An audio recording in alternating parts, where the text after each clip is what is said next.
Assalamualaikum warahmatullahi wabarakatuh.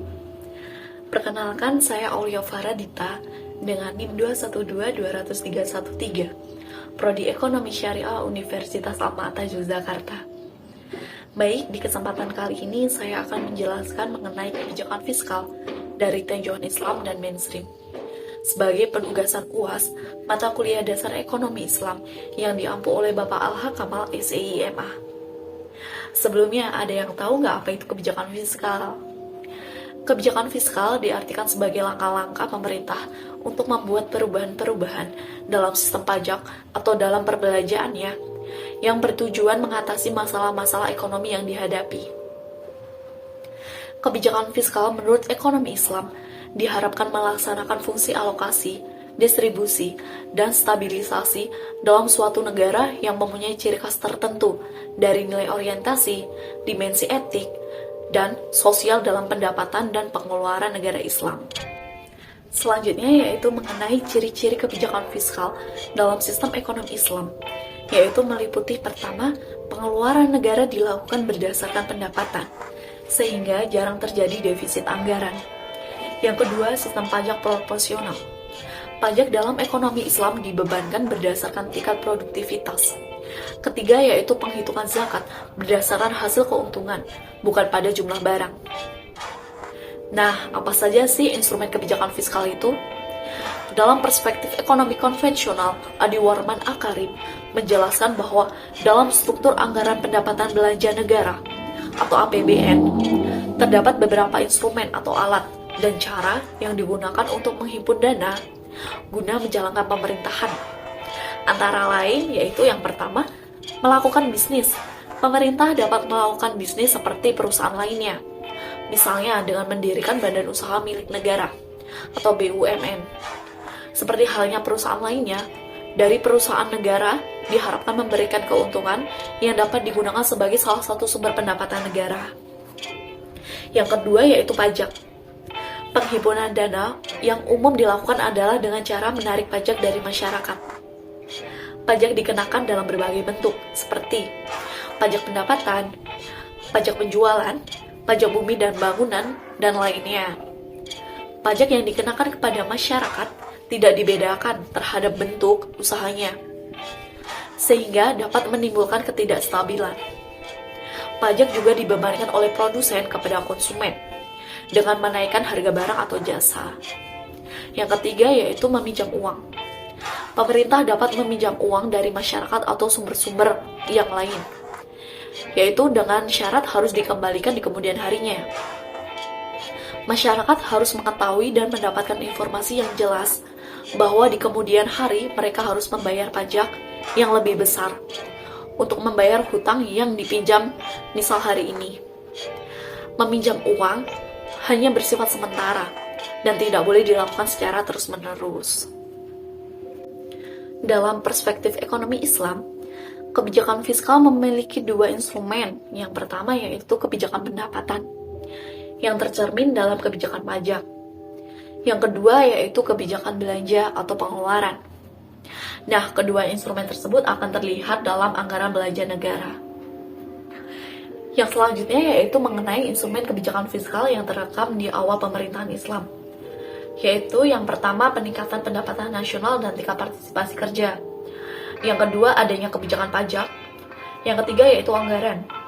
Dalam menyusun anggaran selalu diprioritaskan untuk pembelanjaan yang mengarah pada kepentingan umum, seperti pembangunan infrastruktur. Yang keempat yaitu kebijakan fiskal khusus. Dalam menerapkan kebijakan fiskal secara khusus, Rasulullah melakukannya dengan berlandaskan persaudaraan. Adapun instrumen kebijakan yang diterapkan yaitu pertama, memberikan bantuan secara sukarela untuk memenuhi kebutuhan kaum muslimin yang kekurangan. Kedua, meminjam peralatan dari kaum non-muslim secara cuma-cuma dengan jaminan pengembalian dan ganti rugi bila terjadi kerusakan. Ketiga, meminjam uang tertentu dan diberikan kepada mu'alaf. Keempat, menerapkan kebijakan insentif untuk menjaga pengeluaran dan meningkatkan partisipasi kerja dan produksi kaum muslimin. Lalu, apa saja sih kebijakan anggaran penerimaan pemerintah? Yaitu yang pertama, jizwa, zakat, infak, sedekah, dan wakaf. Yang kedua, kharaj, pajak yang dibebankan atas tanah yang dimiliki. Yang ketiga, jizyah, pajak yang dibayar oleh kalangan non-muslim sebagai kompensasi atas fasilitas sosial, ekonomi, layanan kesejahteraan, serta jaminan keamanan yang mereka terima dari negara Islam. Yang keempat, khums, dana yang diperoleh dari 1/5 bagian dari harta rampasan perang. Nah, yang kelima, usyur, pajak yang dikenakan atas barang-barang dagangan yang masuk ke negara Islam atau datang dari negara Islam sendiri. Yang keenam yaitu pinjaman.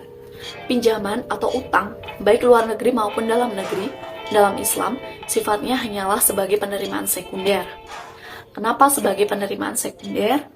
Karena ekonomi Islam tidak mengenal bunga. Demikian pula untuk pinjaman dalam Islam haruslah bebas bunga, sehingga pengeluaran pemerintah akan dibiayai dari pengumpulan pajak atau bagi hasil. Dalam pengertian ini, Islam tidak melarang untuk melakukan utang piutang, asalkan tidak membebani pengutang, karena sifatnya hanyalah membantu dan harus segera diselesaikan dalam waktu yang singkat. Yang ketujuh yaitu penerimaan lain. Ada yang disebut kafarat, yaitu denda. Misalkan denda yang dikenakan kepada suami istri yang berhubungan di siang hari pada bulan puasa. Mereka harus membayar denda, dan denda tersebut termasuk dalam pendapatan negara. Contoh lainnya adalah warisan kalalah, yaitu orang yang meninggal dan tidak mempunyai ahli waris, maka harta warisannya dimasukkan sebagai pendapatan negara. Materi selanjutnya yaitu mengenai kebijakan anggaran belanja pemerintah. Anggaran belanja pemerintah biasanya selalu disesuaikan dengan keadaan ekonomi pada masa tertentu. Pada dasarnya, pemerintah haruslah berbelanja sesuai dengan pendapatannya. Keadaan ini dinamakan dengan anggaran belanja berimbang. Akan tetapi, apabila tingkat perekonomian baik, kesempatan kerja penuh tercapai, kenaikan harga seimbang, belanja negara dapat dihemat, sehingga pemerintah dapat melakukan saving terhadap pendapatannya. Maka keadaan ini dinamakan dengan anggaran belanja surplus. Lalu, apa saja sih kaidah-kaidah dalam kebijakan anggaran belanja pemerintah? Nah, yang pertama yaitu ada pembelanjaan pemerintah harus dalam koridor maslahah. Yang kedua, menghindari kesulitan dan mudarat harus didahulukan ketimbang melakukan pembenahan. Yang ketiga, mudarat individu dapat dijadikan alasan demi menghindari mudarat dalam skala umum. Yang keempat, pengorbanan individu dapat dilakukan dan kepentingan individu dapat dikorbankan demi menghindari kerugian dan pengorbanan dalam skala umum. Yang kelima yaitu kaidah al-gyurnu bi al-guni, yaitu kaidah yang menyatakan bahwa yang mendapatkan manfaat harus siap menanggung beban. Yang keenam yaitu kaidah malayatimnu al-wajibu illa bihi fahuwa wajib, yaitu kaidah yang menyatakan bahwa sesuatu hal yang wajib ditegakkan dan tanpa ditunjang oleh faktor penunjang lainnya tidak dapat dibangun, maka menegakkan faktor penunjang tersebut menjadi wajib hukumnya. Nah, yang terakhir yaitu kebijakan belanja umum pemerintah. Yang pertama, belanja kebutuhan operasional pemerintah yang rutin. Belanja umum yang dapat dilakukan pemerintah apabila sumber dananya tersedia. Yang ketiga, belanja umum yang berkaitan dengan proyek yang disepakati oleh masyarakat berikut sistem pendanaannya. Lalu, apa saja sih kaidah syariahnya? Kaidah syariahnya yaitu, pertama, kebijakan belanja rutin harus sesuai dengan maslahat umum. Tidak boleh dikaitkan dengan kemaslahatan seseorang atau kelompok masyarakat tertentu, apalagi kemaslahatan pejabat pemerintah.